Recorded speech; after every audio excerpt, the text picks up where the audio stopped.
안녕하세요, 강석철입니다. 안녕하세요, 김태현 변호사입니다. 변호사님, 오늘은 실제로 이 전속계약 소송 사건들이 어떻게 진행되는지 좀 알려주신다고 하셨는데, 많이들 궁금해하실 것 같아서 조금 더 구체적으로 좀 이야기를 해보려고 합니다. 그러면 거두절미하고 제가 바로 뭐 하나만 물어보겠습니다. 아니, 예를 들어서 소속사랑 계약을 해지하고 싶어요. 그러면 바로 변호사님한테 와가지고 소송 진행을 요청하면 되는 거예요? 결론적으로 그렇긴 한데 우선은 소송하시기 전에 계약 해지를 통지하시는 거를 먼저 하시긴 하셔야 돼요. 계약 해지 통지면 문자로 보내든 전화를 하든 뭐 어떻게 해도 상관이 없나요? 계약 해지하시는 방식은 상관은 없는데 이 계약 해지라는 거는 보통은 내용증명 우편 발송을 통해서 많이 진행을 하시거든요.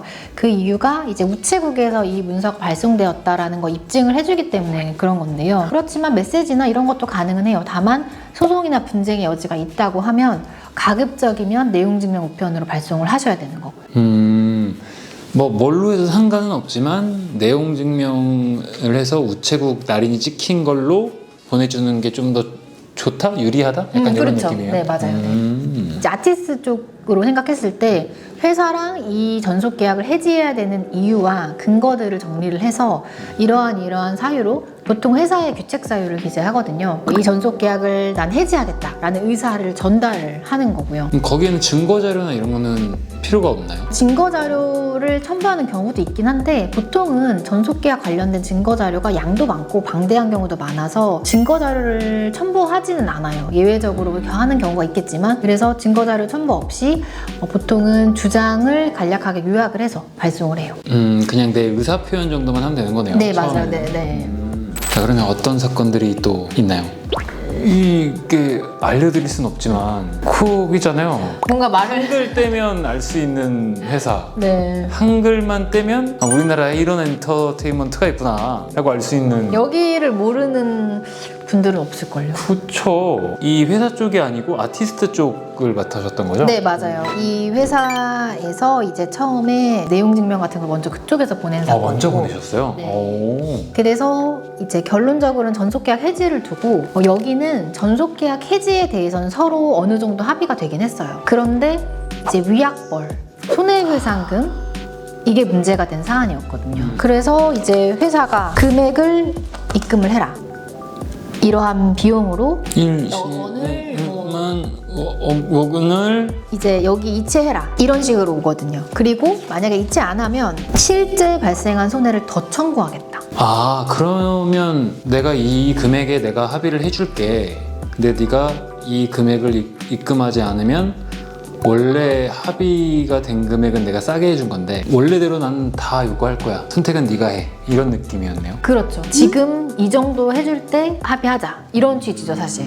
이런 게 먼저 날라온 거예요? 네, 이런 케이스는 좀 특이해요. 보통은 우리가 먼저 전속계약 해지를 내용증명을 발송하는 게 일반적인데 이렇게 회사에서 먼저 손해배상을 지급해라 라고 하는 경우는 되게 특이한 케이스이긴 해요. 그래서 조금 소개를 해드리고 싶었고, 이 내용증명 받고 깜짝 놀라서 달려오셨죠, 이제? 그죠. 네, 이게 받으셨으면 어떻게 하시겠어요? 일단 뇌가 하얘지고 전화부터 했을 것 같아요. 그쵸. 지금 이거 안 주면 더 큰 금액 청구한다고 하니까 그런데다가 이 회사가 돈이 없어서 소송을 못 하겠느냐는 거죠. 언제든지 할 수 있는 준비가 되어 있는 회사잖아요. 그러니까 더 걱정이 된 거죠. 그런데 이제 제가 상황을 자세히 들어보니까 이게 정말 아티스트의 잘못을 이 계약이 해지가 되게 된 것인지 신뢰관계 훼손이 아티스트의 잘못인 건지가 명확하지가 않더라고요. 왜냐하면 보통 전속계약 상담을 하러 오시면 항상 애매한 부분이 그런 부분이거든요.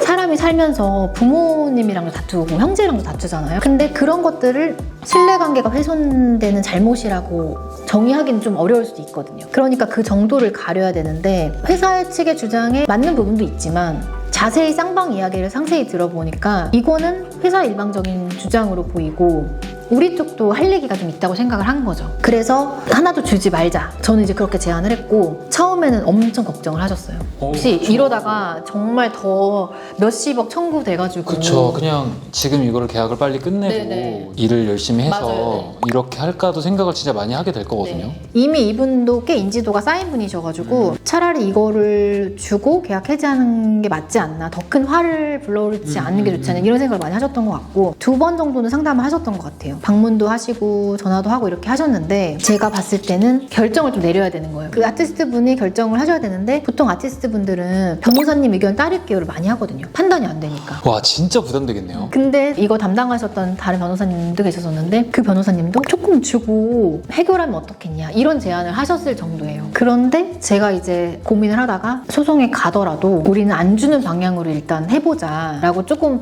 저도 과감하게 제안을 했고 와. 그걸 이제 받아들여가지고 그 방향으로 진행을 했어요. 아니 부담이 안 되셨어요? 이게 뭐 1, 2만 원도 아니고 사실 살면서 뭐 1억, 2억, 뭐 3억 뭐 이런 억이 붙는 단위의 돈들을 글자로 많이 받지 이건 실제로 왔다 갔다 하는 거잖아요. 나의 어떤 선택으로. 근데 내 인생을 너한테 맡길 테니 네가 선택 좀 해줘 라는 느낌이거든요. 맞아요, 근데 그때 부담이 안 되세요? 근데 사실 변호사가 조금 리스크를 부담을 해야 최선의 결과가 나오거든요. 근데 변호사 입장에서는 그렇게 하기가 쉽지가 않아요. 왜냐면 이렇게 다 일을 그르쳐서 이 사람이 수십억 원 소송에 당해서 만약에 패소했다. 그럼 책임져 주는 것도 아니고. 그러니까 그런 말을 함부로 못 하긴 하거든요. 그러니까 이제 어느 정도 그 확률과 계산을 해서 이거를 이렇게 표현하면 좀 그렇겠지만 배팅처럼 뭔가 어느 방향을 결정해서 제안을 해드려야 되는데 보통 변호사 입장에서는 좀 안전한 방법을 권유를 하죠. 이 중에 뭐 50%만 주고 뭔가 해결을 해보자. 근데 이제 저희 의뢰인 쪽에서 그렇게 막 당장에 이렇게 큰 금액을 지급할 수 있는 상황도 사실 아니었고 그게 전 눈에 아른아른 하더라고요. 와 이거 이런 변호사님이 없어요. 진짜 이게 입 바른 소리가 아니고 리스크를 안고 뭔가를 진행하기가 쉽지 않잖아요. 사실 근데 한두 푼도 아니고. 네, 그래서 저도 뭐 그렇게 제안을 해드리고 나서 사실 걱정을 많이 하긴 했었는데 다행히 이후에 서로 내용 증명을 좀 주고 받았거든요. 이제 보시면 회사에서 얼마를 청구하겠다라는 내용이고 그리고 여기 이제 보시면 저희가 회사에서 우리는 이제 회사 규칙 사유인 것 같다. 우리 의뢰인 쪽 아티스트 쪽은 잘못한 게 하나도 없다. 그리고 회사는 뭐 이런 잘못을 한 것 같다. 그래서 이렇게 상세하게 이제 보냈고 또 내용 증명 왔죠. 이번에는 오 나 알아 여기. 여기를 모르는 이거는 분들은 한 20대 좀 넘었다. 그러면 들어봤을 법한. 이 회사가 여기기 때문에 그래서 당연히 대형 로펌에서 대리인으로 저희 쪽에 다시 또 회신을 했고 또 재반박을 하신 거예요. 이제 우리 회사는 잘못한 게 없다. 아티스트가 다 잘못했다. 이렇게 주장을 다 반박하시는 거를 이렇게 상세하게. 그러면 이게 처음에는 다른 데였고 지금 여기로 바뀌어서 다시 답변이 왔잖아요. 처음에는 회사에서 자체적으로 보냈고 저희가 변호사를 통해서 답변을 하니까 회사도 이제 로펌을 통해서 진행을 하신 거죠. 근데 뭐 어차피 초반부터 회사에서도 로펌 통해서 자문을 받아서 내용 증명을 보냈을 것이지 아무 자문 없이 아티스트한테 얼마 몇 억 달라라고 하진 않았을 거예요. 이게 조금 새는 얘기인데 갑자기 궁금해서 네. 제가 뭐 1번 로펌에서 진행을 하고 있어요. 네. 근데 진행하는 중에 서면으로 한 번 정도 주고받았어. 근데 내가 이 1번 로펌이 조금 신뢰가 안 가. 그래서 2번 로펌으로 옮기고 싶어. 그럼 가능해요? 이런 것도? 그럼요. 그래요? 충분히 가능하고 뭐 두 곳에서 하는 경우도 있고 변호사들이 불편해하지 않는다고 하면 그런 경우들은 있어요. 그거는 이제 의뢰인의 선택이네요. 네, 그렇죠. 네. 그래서 네, 그래서 이제 상세하게 답변이 왔고 결국은 이런 식으로 하면 더 적극적인 조치를 취하겠다. 한마디로 무섭다. 더 큰 금액을 청구하겠다. 딱 이렇게 온 거죠. 와 나는 너희 생각에 동의하지 않아. 너희가 이렇게 나오면 오케이 나도 한번 해볼게. 약간 이런 말이네요. 네네. 그랬을 때 어떻게 됐어요? 이거? 궁금하시죠? 많이 궁금하죠.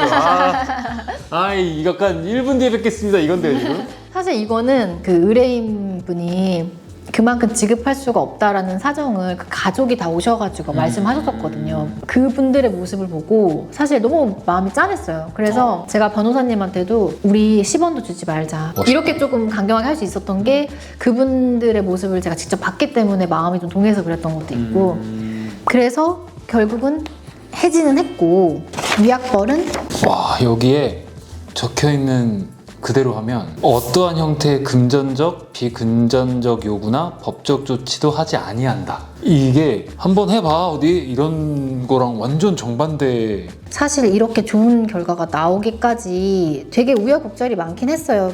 너무 불안해하셨고, 그리고 뭔가 저희도 이렇게 제안을 하고 혹시나 다른 문제가 생길까봐 걱정을 많이 했지만 어쨌든 예상한 대로 갔고, 결국에는 이제 저는 그 사안만 봤던 것 같아요. 그 의뢰인분이 실제로 말씀하셨던 내용이 사실인지 입증할 수 있는지, 그리고 이 정도면 위약벌이나 손해배상 없이 소송에서도 이길 수 있겠다라는 어느 정도의 확신, 그런 게 있었기 때문에 조금 이렇게 좋은 결과를 빠르게 낼 수 있었던 것 같아요.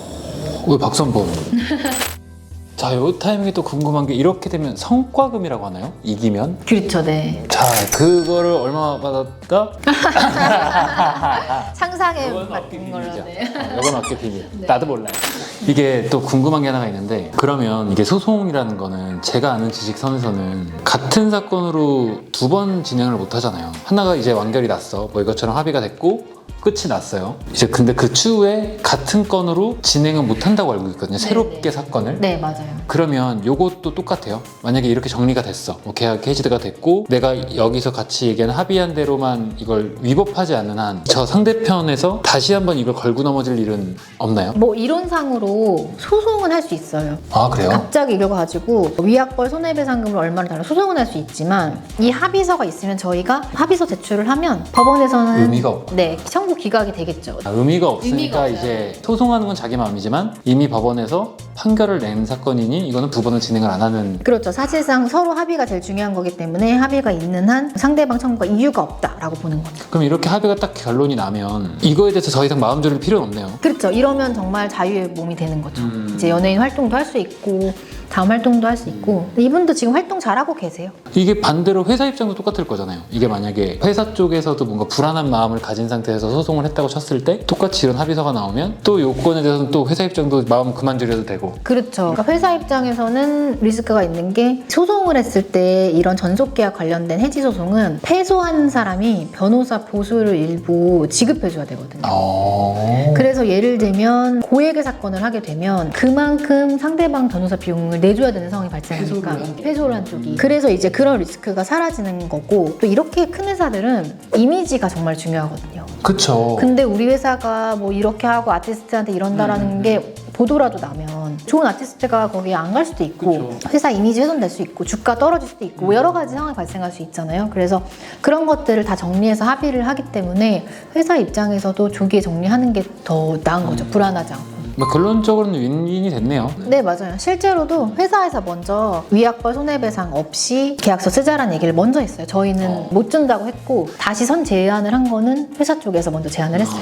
와, 이게 실제로 그냥 회사 쪽에 대해 있으신 지인분들이나 이렇게 얘기를 들으면 뭐 이렇게 했어? 끝났어? 이렇게만 듣지, 사실 이게 어떻게 진행되는지를 조금 들으니까 혹시라도 이제 이런 일이 벌어지면 이렇게 될 수 있게 약간 어느 정도의 이 판로가 좀 생기는 것 같네요. 보통 유명하신 분들도 한 번은 실수를 보통 해요. 계약을 하고 잘 되든 안 되든 처음 회사랑 계속 가는 경우는 진짜 많지 않잖아요. 그쵸. 그러면 뭔가 분쟁이 생겨서 해지가 되거나 서로 좋게 합의 해지를 하는 경우인데, 합의 해지하는 경우는 양보하는 경우고, 보통은 이런 부분 내가 놓쳤네, 계약하기 전에 이런 거를 확인했어야 되는 때 하는 아쉬움이 보통 있기 때문에, 그 계약서도 처음엔 대충 보고 사인하시는데 이제 그 다음부터는 단어 하나하나 끊어서 변호사 통해 검토하시고, 두 번째부터는 정말 상세하게 맞아요. 검토하시죠. 이게 한 번 계약서를 쓰면 내가 나중에 뭔가 요구하려고 해도 이미 썼는데 이러면 할 말이 없거든요. 네, 사실 내가 하고자 하는 것들은 아예 못하고 나와 함께 내 인생을 같이 꾸려나가 보자라는 새로운 가족을 하나를 계약서로 쓰는 거니까. 네, 맞아요. 네. 무조건 열심히 봐야죠, 계약서는. 이 정도면 뭐 아티스트가 됐건 회사가 됐건 다 여기로 오겠는데요? 여기는 어디? 세안법률사무소. 자, 다음에는 뭐 알려주실 거예요? 네, 이제 다음번에는 정말 많은 분들, 이것도 하루에도 상담이 없는 날이 없어요. 오늘도 한 3-4건은 이거 관련돼서 상담을 했고, 그래서 전속계약만큼 많이 물어보시는 분야고, 일반인들도 많이 물어보시는데 유명인들도 진짜 많이 물어보시는 사안이거든요. 악플 고소에 대한 이야기를 해보려고 합니다. 와, 악플. 와, 이거 진짜 궁금하다. 와, 진짜 물어보고 싶은 게 막 찾는데 빨리 다음 시간에 뵙겠습니다. 네.